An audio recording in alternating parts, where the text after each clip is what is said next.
ബിസ് നെക്സ്റ്റിലേക്ക് സ്വാഗതം. അടുത്തയാഴ്ച സാമ്പത്തിക മേഖലയിൽ എന്ത് സംഭവിക്കും? ആഗോള താരിഫ് മാറ്റങ്ങൾക്കിടയിൽ ഇന്ത്യക്ക് എങ്ങനെ ഉൽപാദനവും കയറ്റുമതിയും വർദ്ധിപ്പിക്കാനാവും? തൊഴിലവസരങ്ങൾ സൃഷ്ടിക്കാനും കഴിയുമോ? സ്വർണ്ണ വിപണിയിൽ എന്താണ് സംഭവിക്കുന്നത്? മാർക്കറ്റിൽ ഉൽപ്പന്ന വിലയുടെ കയറ്റിറക്കങ്ങൾ എങ്ങനെ? വിപണിയിലെത്തുന്ന പുതിയ ഉൽപ്പന്നങ്ങൾ ഏതൊക്കെ? കാണാം ബിസ് നെക്സ്റ്റ്.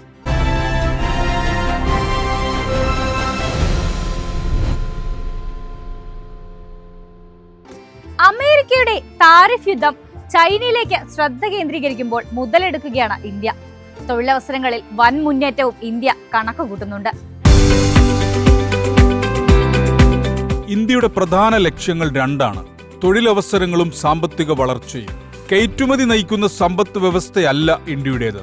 നിക്ഷേപങ്ങളും തൊഴിലും വിദേശ നാണ്യവും ഇന്ത്യയിലേക്ക് എത്തിക്കുന്നതിൽ കയറ്റുമതി നിർണായകമാണ്.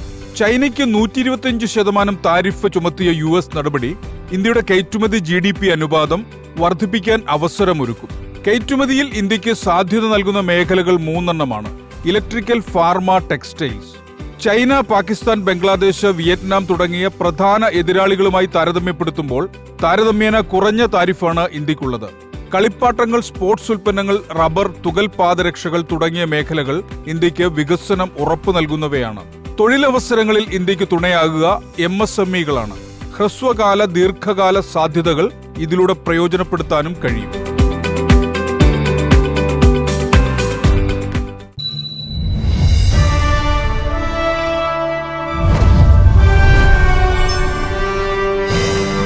ആഗോള സാമ്പത്തിക രംഗത്തിപ്പോൾ ഒറ്റ പേര് മാത്രമാണുള്ളത്: ട്രംപ്. സ്വർണ്ണ വിപണിയിലും വില്ലൻ ആശാൻ തന്നെ.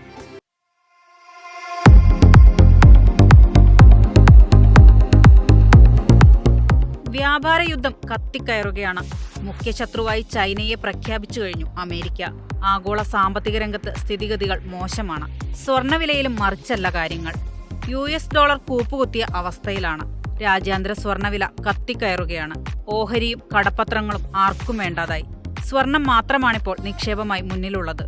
US ട്രഷറിയിലെ ഭീമമായ ചൈനീസ് നിക്ഷേപം പിൻവലിക്കപ്പെടുമെന്ന ഭീതിയുമുണ്ട് നിക്ഷേപകർക്ക്. ആഗോള പ്രതിഭാസങ്ങൾ കേരളത്തിലും സ്വർണ്ണവിലയിൽ പ്രതിഫലിക്കുന്നു. നിലവിലെ ട്രെൻഡ് തുടർന്നാൽ രാജ്യാന്തര വില വൈകാതെ $3,300 കടന്നേക്കുമെന്നാണ് നിരീക്ഷകരുടെ വിലയിരുത്തൽ. അങ്ങനെയെങ്കിൽ കേരളത്തിൽ വില ഇനിയും കുതിച്ചുയരും.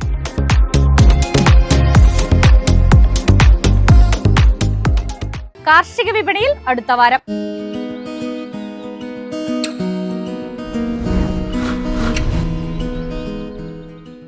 ഇറക്കുമതി ചുങ്കത്തിൽ ആടിയുലഞ്ഞ് ആഗോള റബ്ബർ വിപണി. ഉൽപാദന മേഖലയ്ക്ക് കോടികളുടെ നഷ്ടം. സംസ്ഥാനത്ത് റബ്ബറിന് ഓഫ് സീസൺ. ഷീറ്റ് വരവ് കുറഞ്ഞു. രാജ്യാന്തര പാമോയിൽ വിലയിൽ തളർച്ച. കൊപ്രയാട്ട് മില്ലുകാരിൽ ആശങ്ക. കൊപ്ര സംഭരണം കുറച്ച വ്യവസായികൾ. കുരുമുളക് സംഭരണത്തിൽ അന്തർ സംസ്ഥാനക്കാരുടെ ഇടപെടൽ. ഏഷ്യൻ റബ്ബർ മാർക്കറ്റുകൾ വാരത്തിന്റെ തുടക്കം മുതൽ വില തകർച്ചയുടെ പിടിയിലായിരുന്നു. അമേരിക്കൻ താരിഫ് മൂലം അവധി വ്യാപാര രംഗത്ത് നിക്ഷേപങ്ങൾ കൂട്ടത്തോടെ വിറ്റുമാറാൻ ഓപ്പറേറ്റർമാരെ പ്രേരിപ്പിച്ചു. ജപ്പാൻ ഒസാക എക്സ്ചേഞ്ചിൽ വാങ്ങലുകാരുടെ അഭാവത്തിൽ നിരക്ക് ഇടിഞ്ഞത് റബ്ബറിനെ സമ്മർദ്ദത്തിലാക്കി. ഏപ്രിൽ ആദ്യവാരം ജാപ്പനീസ് വിപണികളിൽ റബ്ബർ വില 8% ഇടിഞ്ഞു. പിന്നിട്ട വാരം ആദ്യ ദിനത്തിൽ ഉൽപ്പന്ന വില വീണ്ടും 8% തകർന്നത് അവധി വിപണിയെ മാത്രമല്ല റബ്ബർ ഉൽപാദന രാജ്യങ്ങളെയും ഞെട്ടിച്ചു. കിലോ 348 യെന്നിൽ നിന്നും റബ്ബർ വില ഇതിനകം 258ലേക്ക് സാങ്കേതിക പരീക്ഷണങ്ങൾ നടത്തി. അപ്രതീക്ഷിതമായി കിലോ 70 യെന്നിന്റെ ഇടിവ് നിക്ഷേപകർക്ക് കോടികളുടെ നഷ്ടം വരുത്തിവെച്ചു. വിപണിയിലെ തകർച്ചയ്ക്കിടയിൽ ഒരു വിഭാഗം ഊഹക്കച്ചവടക്കാർ വിൽപ്പനകൾ തിരിച്ചുപിടിക്കാൻ നടത്തിയ നീക്കം വാരാവസാനം റബ്ബർ ആഗസ്റ്റ് അവധിയെ 300 യെന്നിലേക്ക് ഉയർത്തിയെങ്കിലും ഇടിഞ്ഞു. ഈ അവസരത്തിൽ സിംഗപ്പൂർ, ചൈനീസ് മാർക്കറ്റുകളിലും റബ്ബറിന് മികവ് കാണിക്കാനായില്ല. മുഖ്യ റബ്ബർ കയറ്റുമതി വിപണിയായ ബാങ്കോക്കിൽ ഷീറ്റ് വില കിലോ 164 വരെ ഇടിഞ്ഞത് അവസരമാക്കി ഒരു വിഭാഗം വിദേശ ടയർ വ്യവസായികൾ തിരക്കിട്ട് പുതിയ കച്ചവടങ്ങൾക്ക് നീക്കം നടത്തി. പിന്നിട്ട വാരം ഇന്ത്യ റബ്ബറിനെയും പ്രതിസന്ധി പിടികൂടിയതോടെ കോട്ടയത്ത് 4ാം ഗ്രേഡ് റബ്ബർ കിലോ 206 രൂപയിൽ നിന്നും 194ലേക്ക് ഇടിഞ്ഞു. സംസ്ഥാനത്തിന്റെ പല ഭാഗങ്ങളിലും വേനൽ മഴ സജീവമെങ്കിലും റബ്ബർ ടാപ്പിംഗ് പുനരാരംഭിക്കാൻ കൂടുതൽ മഴ ആവശ്യമാണ്. വാരാന്ത്യം വില 197 രൂപ. രാജ്യാന്തര വിപണിയിൽ പാമോയിൽ വില ഇടിഞ്ഞു. മലേഷ്യയിൽ ഉൽപാദനം ഉയർന്നതും കയറ്റുമതി ചുരുങ്ങിയതും എണ്ണവിലയെ ബാധിച്ചു. പാമോയിൽ ഇറക്കുമതിക്ക് ഇന്ത്യ ഏർപ്പെടുത്തിയ ഉയർന്ന നികുതി കയറ്റുമതിയുടെ താളം തെറ്റിച്ച അവസ്ഥയാണ്. പാമോയിൽ കരുതൽ 6 മാസത്തെ ഉയർന്ന നിലവാരം ദർശിച്ചത് വിലയെ കൂടുതൽ കൂടുതൽ സമ്മർദ്ദത്തിലാക്കാം. കഴിഞ്ഞ വർഷം സെപ്റ്റംബറിന് ശേഷമുള്ള ഏറ്റവും ഉയർന്ന കരുതൽ ശേഖരം മൂലം നിരക്ക് $983 നിന്നും $895 ഇടിഞ്ഞു. മലേഷ്യയുടെ അസംസ്കൃത പാം ഓയിൽ ഉൽപാദനം ഫെബ്രുവരിക്ക് ശേഷം ഏകദേശം 17% ഉയർന്നു. എന്നാൽ അതിനനുസൃതമായി കയറ്റുമതിയിൽ വർധനവ് കാണിക്കാതിരുന്നത് പാചക എണ്ണ വിപണികളിൽ തിരുത്തൽ സാഹചര്യം സൃഷ്ടിക്കാം. മലേഷ്യയും ഇന്തോനേഷ്യയുമാണ് ആഗോള പാം ഓയിൽ വിപണി നിയന്ത്രിക്കുന്നത്. പുതിയ സാഹചര്യത്തിൽ ഇന്ത്യൻ വ്യവസായികൾ ഇറക്കുമതിയിലേക്ക് ശ്രദ്ധ തിരിക്കാം. അത്തരം ഒരു നീക്കം വെളിച്ചെണ്ണ വിപണിയിൽ അടുത്ത മാസം ചാഞ്ചാട്ടങ്ങൾക്ക് ഇടയാക്കും. സർവകാല റെക്കോർഡ് വിലയിലാണ് വെളിച്ചെണ്ണ. തമിഴ്നാട്ടിലെ വൻകിട മില്ലുകൾ വാരത്തിന്റെ രണ്ടാം പകുതിയിൽ പച്ചതേങ്ങ കൊപ്ര സംഭരണത്തിൽ കാണിച്ച തണുപ്പൻ മനോഭാവം തിരുത്തൽ സാധ്യതകളിലേക്കാണ് വിരൽ ചൂണ്ടുന്നത്. അതേസമയം മുഖ്യ വിപണികളിലെ ചരക്ക് ക്ഷാമം ഇനിയും വിട്ടുമാറിയിട്ടില്ല. വിളവെടുപ്പ് പല ഭാഗങ്ങളിലും ഊർജിതമായാൽ മാസാന്ത്യത്തിൽ വരവ് ശക്തിയാർജിക്കാം. ഉത്തരേന്ത്യൻ സംസ്ഥാനങ്ങളിൽ നിന്നുള്ള സുഗന്ധവ്യഞ്ജന വ്യാപാരികൾ താൽക്കാലിക ആവശ്യങ്ങൾക്കുള്ള ചരക്ക് സംഭരണം പൂർത്തിയാക്കി. ഉൽപാദന കേന്ദ്രങ്ങളിൽ നിന്നുള്ള ചരക്ക് ശക്തമല്ലെങ്കിലും ഡിമാൻഡ് കുറഞ്ഞത് നിരക്ക് അല്പം താഴാനിടയാക്കി. കൊച്ചിയിൽ അൺഗാർബിൾഡ് കുരുമുളക് 71,300 രൂപയിലും ഗാർബിൾഡ് 73,300 രൂപയിലും വ്യാപാരം നടന്നു. ഇനി ലോഞ്ച് പാഡ്. പുതിയ ആഴ്ചയിൽ വിപണിയിലെത്തുന്ന പുത്തൻ താരങ്ങൾ.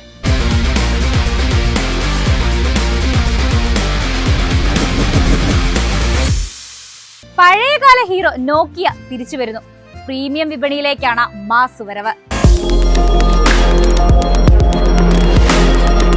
പഴയ പ്രതാപത്തോടെ ഇന്ത്യൻ വിപണിയിൽ വീണ്ടും താരമാവാനുള്ള നീക്കത്തിലാണ് നോക്കിയ. ഫ്രഞ്ച് ബ്രാൻഡായ അൽക്കറ്റയിലുമായി സഹകരിച്ചായിരിക്കും ഇന്ത്യയിൽ സ്മാർട്ട് ഫോണുകൾ പുറത്തിറക്കുക. പുതിയ പങ്കാളിത്തത്തിലൂടെ പ്രീമിയം ഫോണുകളാകും നോക്കിയ പുറത്തിറക്കുക. ഇന്ത്യയിൽ പ്രാദേശികമായി നിർമ്മിക്കുന്ന ഫോണിന്റെ ലോഞ്ച് ഫ്ലിപ്കാർട്ടിലായിരിക്കും. സ്റ്റൈലസ് പെൻ ഉപയോഗിക്കാമെന്നതാണ് പ്രധാന സവിശേഷത. അടുത്ത കാലം വരെ നോക്കിയയുടെ സ്മാർട്ട് ഫോണുകൾ HMD ഗ്ലോബലിന്റെ പങ്കാളിത്തത്തോടെയാണ് പുറത്തിറക്കിയിരുന്നത്.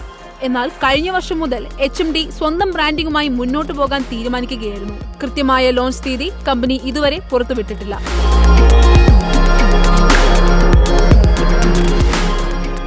കറുപ്പഴകുമായി ടാറ്റ കർവ്. സംഗതി ഡാർക്കാണ്. പക്ക കറകറപ്പ് edition.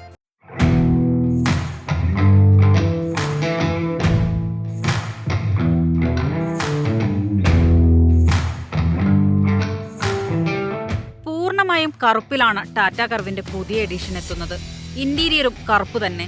Glossy black exterior paint scheme, front ഫെൻഡറിൽ ഡാർക്ക് എംബ്ലം എന്നിവ ഉണ്ടാകും. നിലവിലുള്ള ടോപ്പ് സ്പൈക്ക് കർവിന്റെ അതേ അലോയ് പാറ്റേൺ തന്നെയാകും ഇതിനും. പക്ഷെ ഡാർക്ക് എഡിഷനു വേണ്ടി ഇവ ബ്ലാക്ക് ഔട്ട് ചെയ്തിട്ടുണ്ട്. കൂപ്പേ XUVയിൽ കറുത്ത സീറ്റും അപ്പോൾസ്റ്ററിയും പിയാനോ ബ്ലാക്ക് ഹൈലൈറ്റുകളുമുള്ള ഇരുണ്ട ട്രിമ്മുമുണ്ട്. 12.3 inch touch screen, infotainment system, digital instrument cluster, panoramic sunproof എന്നിവയാണ് സവിശേഷതകൾ. 1.2 litre turbo petrol, 1.5 litre diesel എന്നിവ ഉൾപ്പെടെ 2 എഞ്ചിൻ ഓപ്ഷനുകളാണ് ടാറ്റ കർവിനുള്ളത്. വില 10 ലക്ഷം രൂപ മുതലാണ്.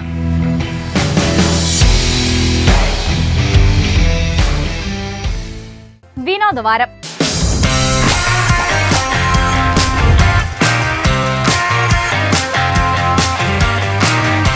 ബോളിവുഡിൽ ഇത്തവണ ദേശസ്നേഹ ചിത്രങ്ങൾ. മലയാളിയായ AICC പ്രസിഡന്റ് ചേറ്റൂർ ശങ്കരൻ നായരുടെ ജീവിതത്തെ ആസ്പദമാക്കിയുള്ള അക്ഷയ് കുമാർ ചിത്രം കേസരി 2. പാർലമെന്റ് ആക്രമണത്തിന്റെ കഥ പറയുന്ന ഇമ്രാൻ ഹാഷ്മി ചിത്രം ഗ്രൗണ്ട് സീറോ.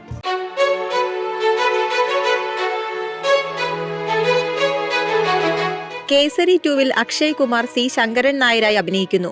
കരൺ സിംഗ് ത്യാഗി സംവിധാനം ചെയ്ത ഈ ചിത്രത്തിൽ R. മാധവനും അനന്യ പാണ്ഡെയുമാണ് മറ്റു പ്രമുഖ താരങ്ങൾ. ബ്രിട്ടീഷ് സാമ്രാജ്യത്തിനെതിരെ അഭൂതപൂർവമായ പോരാട്ടം നടത്തിയ ശങ്കരൻ നായരുടെ ധീരതയുടെ കഥ കേസരിയിൽ ആവിഷ്കരിച്ചിരിക്കുന്നു. യഥാർത്ഥ ജീവിത സംഭവങ്ങളിൽ നിന്ന് പ്രചോദനം ഉൾക്കൊണ്ട് the case that shook the empire എന്ന പുസ്തകത്തിൽ നിന്ന് പ്രചോദനം ഉൾക്കൊണ്ടാണ് ചിത്രം ഒരുക്കിയിരിക്കുന്നത്. അക്ഷയുടെ മികച്ച തിരിച്ചുവരവനായി ആരാധകർ ആകാംക്ഷയോടെ കാത്തിരിക്കുകയാണ്. ഇന്ത്യയുടെ ചരിത്രത്തെ രൂപപ്പെടുത്തിയ ജാലിയൻ വാലാബാഗ് കൂട്ടക്കൊലയുടെ കഥ പറയുന്ന ചിത്രം ഒട്ടേറെ പ്രതീക്ഷകളുമായാണ് തിയേറ്ററുകളിലെത്തുന്നത്. ഏപ്രിൽ 18-നാണ് കേസരി 2 റിലീസ് ചെയ്യുന്നത്. ഇമ്രാൻ ഹാഷ്മി നായകനാകുന്ന ആക്ഷൻ ത്രില്ലർ ചിത്രമാണ് ഗ്രൗണ്ട് സീറോ. 2001-ലെ പാർലമെന്റ് ആക്രമണത്തിന്റെ പശ്ചാത്തലത്തിലാണ് ചിത്രത്തിന്റെ കഥ രൂപപ്പെടുത്തിയിരിക്കുന്നത്.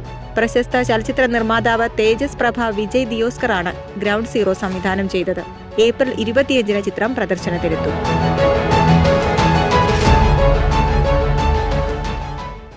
ഇനി പ്രധാന ഇവന്റുകൾ.